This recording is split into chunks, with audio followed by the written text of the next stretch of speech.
कांग्रेस ने आदरणीय खड़गे जी और राहुल जी के नेतृत्व में मनरेगा को लेकर के जो आंदोलन है, मनरेगा को बचाने का आंदोलन, वो केंद्र स्तर पर लड़ रहे हैं। उसी क्रम में आज संदीप दीक्षित जी जो रचनात्मक कांग्रेस के नेशनल चेयरपर्सन भी हैं और जो मनरेगा कोऑर्डिनेशन कमेटी जिसका हिस्सा हम लोग भी हैं, उसमें भी वो भी सदस्य हैं। तो आज ये संवाद है सिविल सोसाइटी के लोगों के साथ, पार्टी के कार्यकर्ताओं के साथ, और क्योंकि यहाँ सरकार में हम लोग भी हिस्सा हैं तो सरकार की तरफ से हम लोगों को भी बुलाया गया है कि किस तरह से हमें मनरेगा को बचाने के लिए प्रयास करने चाहिए और किस तरह से साथ मिलकर के हम तीनों लोग मिलकर के काम कर सकते हैं। देखिए, वीबी ग्राम जी ला कर के केंद्र सरकार एक कानून को हटा के एक स्कीम की तरह एक योजना को लाने का काम कर रही है। और मेरा ये कहना है, इनके इस आरोप पे कि विपक्ष के लोग कह रहे, तो आवाज़ अगर कोई गलती अगर सरकार कर रही है तो उसकी आवाज़ को बुलंद करने का काम विपक्ष का है। कांग्रेस विपक्ष की भूमिका में है तो कांग्रेस इसको ताकत से उठा रही है। आप देखते हैं कि आप लोग भी ब्लॉक में, थाने में, पंचायतों में जाते हैं, वहाँ समस्याएं हैं, लेकिन क्या हर समस्या के लिए लोग सड़क पर आकर के बात कर रहे हैं?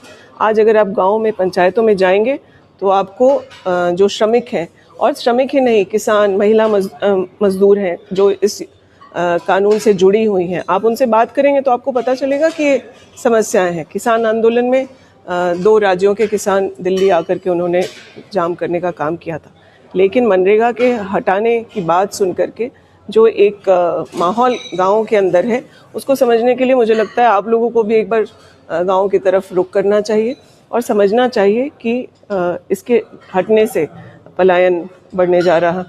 लोगों को जो एक सम्मानजनक मजदूरी मिलने लगी थी, मनरेगा का जो न्यूनतम वेज है उससे कम में आजकल मजदूर किसी अन्य काम के लिए नहीं तैयार हो रहे थे। तो एक सम्मानजनक उन्हें दिहाड़ी जो मिलना शुरू हो गया था, उस पर भी होगा। कब वो काम कर सकते हैं, कब नहीं काम कर सकते हैं, ये उनकी मर्जी होती थी। आज सरकार ये थोपेगा कि आप कब मांगेंगे, कब हम आपको काम नहीं देंगे, और आपके डिमांड होने के बावजूद अगर आपका जो बजट है वो एग्जॉस्ट हो जाएगा तो वो आप नहीं मांग पाएंगे। आज हम लोग ऐतिहासिक परसेंटेज झारखंड में जनरेट करने का काम हम लोगों की सरकार ने किया है।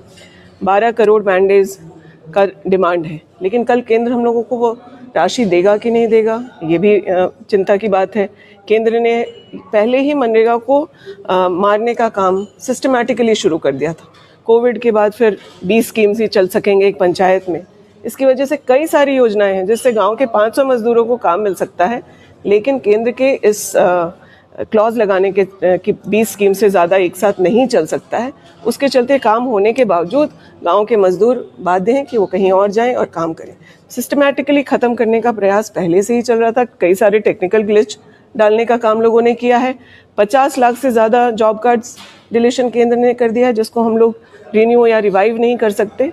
तो ये सब पहले से चल रहा था, लेकिन अब तो जो किया गया है वो एक कानून पर प्रहार है, जिसको मुझे नहीं लगता कि मजदूर या किसान या जो ग्रामीण इससे लाभान्वित थे वो किसी भी तरह से एक्सेप्ट करेंगे।